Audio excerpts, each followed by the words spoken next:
नमस्कार मित्रों, इस वीडियो में क्लिक करके आप अपने आप को तैयार करने आए हैं जिससे आप वो सब कुछ रिसीव कर पाएं जो ये यूनिवर्स, ये ब्रह्मांड आपको देना चाहता है। हिमालय की विपरीत परिस्थितियों में रहने वाले योगी इस रहस्य को जानते हैं, लेकिन क्योंकि वो मोह माया के इस बंधन से अपने आप को अलग कर चुके हैं, इसलिए वो इस रहस्यमय शक्ति का इस्तेमाल किसी भी भौतिक चीज को पाने के लिए नहीं करते।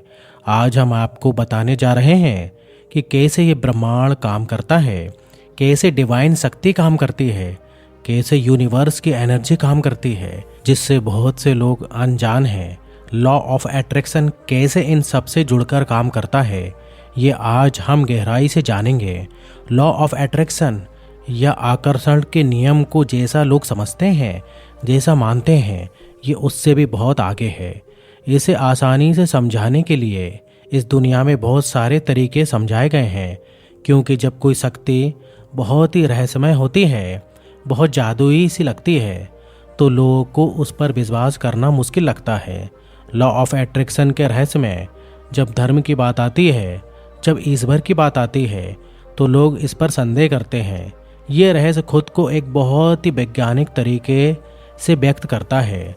आज हम आपको इसी रहस्य के बारे में वो राज बताने जा रहे हैं जिनसे हिमालय में रहने वाले योगी अपनी जिंदगी को ब्रह्मांड से जोड़ते हैं।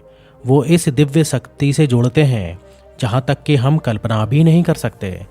पर ऐसा नहीं है कि आप उस शक्ति से तभी जुड़ पाएंगे कि जब आप हिमालय की ऊंची पहाड़ियों पर ही रहेंगे।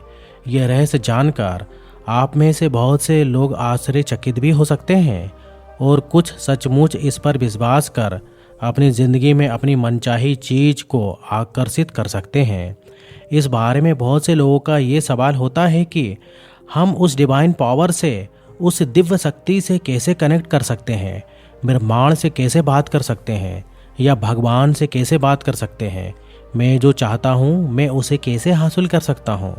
लेकिन जब आप इन सब के बीच एक संबंध ढूंढते हैं, एक रिलेशन ढूंढते हैं, तो आप पाते हैं कि आपके और ब्रह्मांड के बीच, या आपके और ईश्वर के बीच, या उस शक्ति के बीच जिसने इस पूरी दुनिया को बनाया है, आप इस शक्ति को जो कहना चाहते हैं, उस सृष्टि को बनाने वाले निर्माता के बीच, बेशक आप लॉजिकल या नॉन लॉजिकल किसी भी बैकग्राउंड से आते हैं, या आप आस्तिक हो या फिर नास्तिक हो, आप इस बात से इनकार नहीं कर सकते कि हम सबको एक शक्ति ने बनाया है।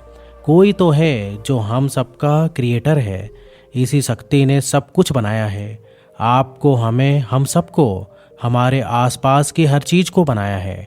और अगर वो चीज़ मौजूद है जिसे हम चाहें अपना परमपिता परमेश्वर कहें, ईश्वर कहें, माँ कहें, आप इस शक्ति को जो चाहें पुकारें।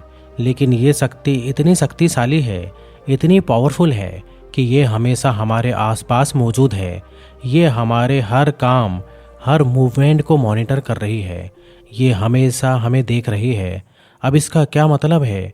इसका ये मतलब है कि जब आप प्रार्थना करते हैं, जब आप किसी चीज़ के लिए अपनी इंटेंशन सेट करते हैं, अपने इरादे मजबूत करते हैं, तब आप अपनी ज़िंदगी में मन चाही चीज़ को विजुलाइज करते हैं ताकि वो आपकी ज़िंदगी में साकार हो।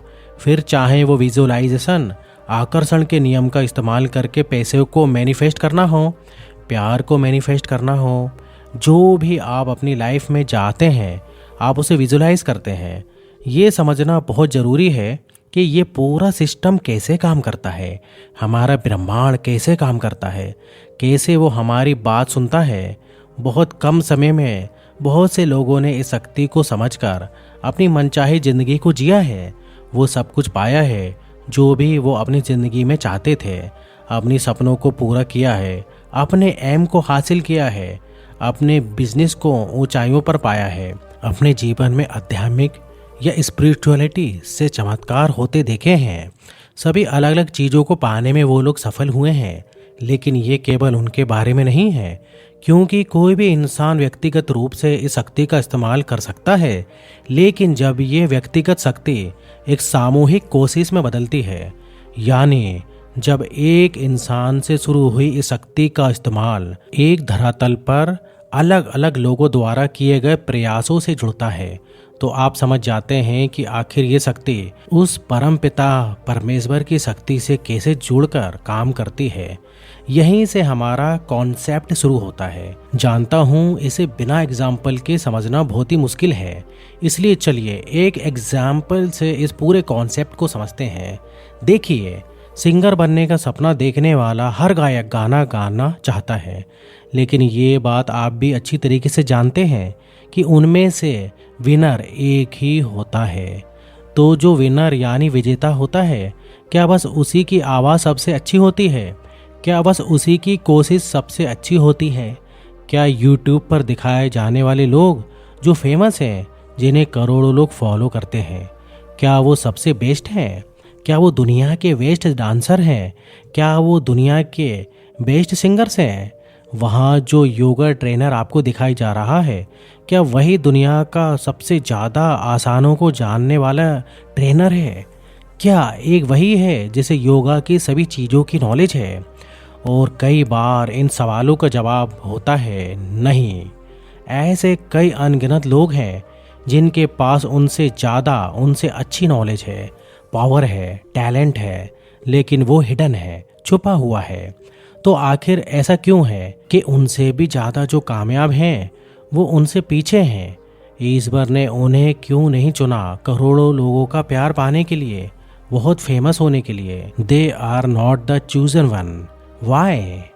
अब जो मैं आपको बताने जा रहा हूँ उस पर ध्यान दीजिएगा। जाहिर है कि हम सभी अपने सपनों को मैनिफेस्ट करना चाहते हैं, हम सब अपने विचारों को साकार करना चाहते हैं, लेकिन एट द सेम टाइम उसी समय हम यह भी चाहते हैं कि कुछ तो हमारे साथ ऐसा हो कि हमें पता चले कि यूनिवर्स हमारी मैनिफेस्टेशन को रिस्पॉन्स कर रहा है, या हमारी प्रार्थना में मांगी गई चीज़ को हम तक पहुंचाने की कोशिश कर रहा है। तो हाँ, हमारी मैनिफेस्टेशन में एक शक्ति से ही अपनी चीज़ मांगते हैं, जिससे हम ये आशा करते हैं कि वो हमारी मैनिफेस्टेशन को एक्सेप्ट करे, स्वीकार करे, अलाउ करे और उसे रियलिटी में बदल दे। राइट? कई बार आप अलग अलग चीज़ मैनिफेस्ट करने की कोशिश करते हैं। बहुत बार वो चीज़ मैनिफेस्ट हो जाती है, बहुत बार नहीं भी होती। अब आप कहेंगे कि ऐसा क्यों, ऐसा मेरे साथ ही क्यों? लेकिन ऐसा होना स्वाभाविक है, क्योंकि ऐसा बस आपके साथ ही नहीं है, यहाँ कुछ और भी है जो इन सब चीज़ों पर राज करता है, जो मैनिफेस्टेशन के पूरी प्रोसेस को कंट्रोल करता है, जो आपके मैनिफेस्टेशन को रिस्पॉन्ड करता है। तो आप ऐसा नहीं सोच सकते कि ऐसा बस आपके साथ ही है, हम सब एक ही हैं, वी आर ऑल अलाइन्ड। ऐसा सभी के साथ होना नेचुरल है।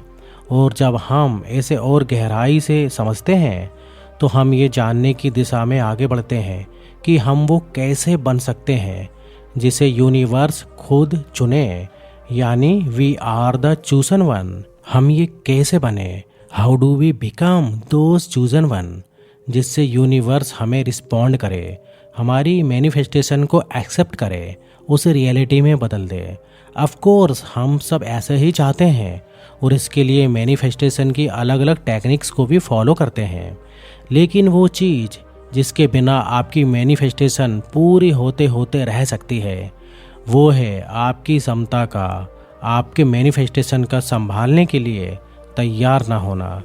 अगर आपकी पात्रता आपके सपनों को, आपके मैनिफेस्टेशन को संभालने के लिए तैयार ही नहीं होगी, तो वो चीज़ आपको कैसे मिलेगी? मैंने अपनी पिछली वीडियोस में आपको बताया है कि यूनिवर्स हमको वो सब कुछ देना चाहता है जो हम चाहते हैं, लेकिन इससे पहले वो करता है हमारा एक टेस्ट।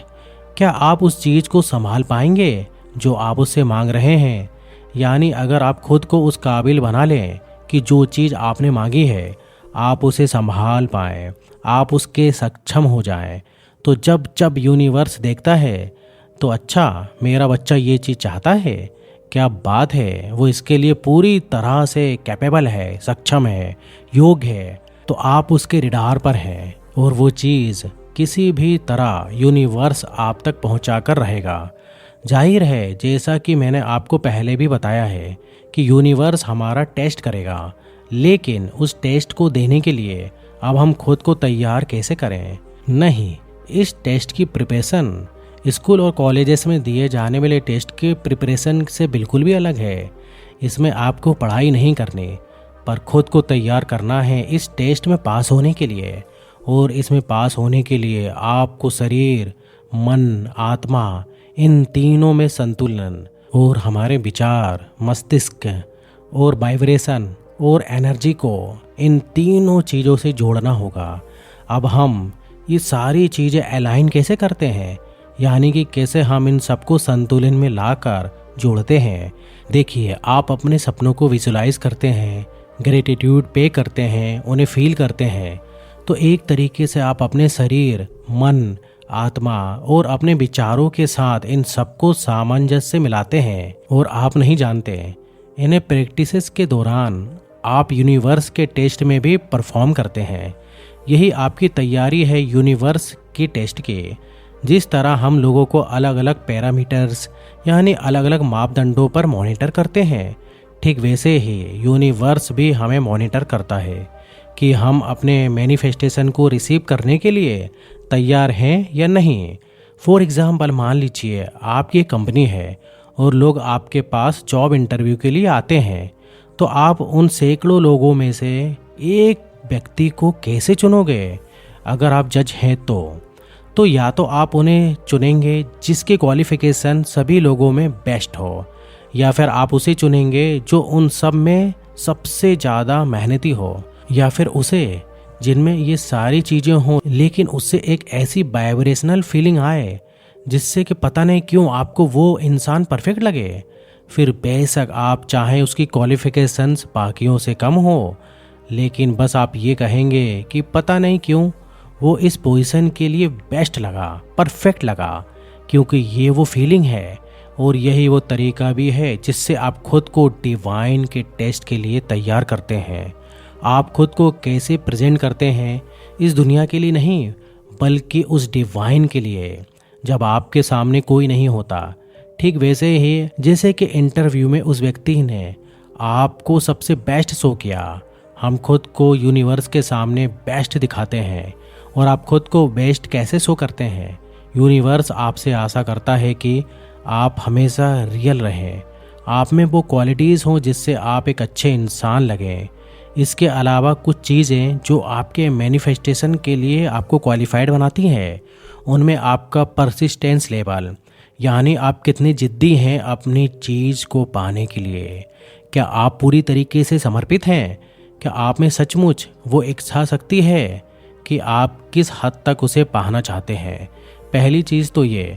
दूसरी चीज़ कि आप कितने कंसिस्टेंस हैं अपने अप्रोच के प्रति, यानी कितने शिद्दत से आप अपने मैनिफेस्टेशन को पाने के लिए वो चीज़ें कर रहे हैं।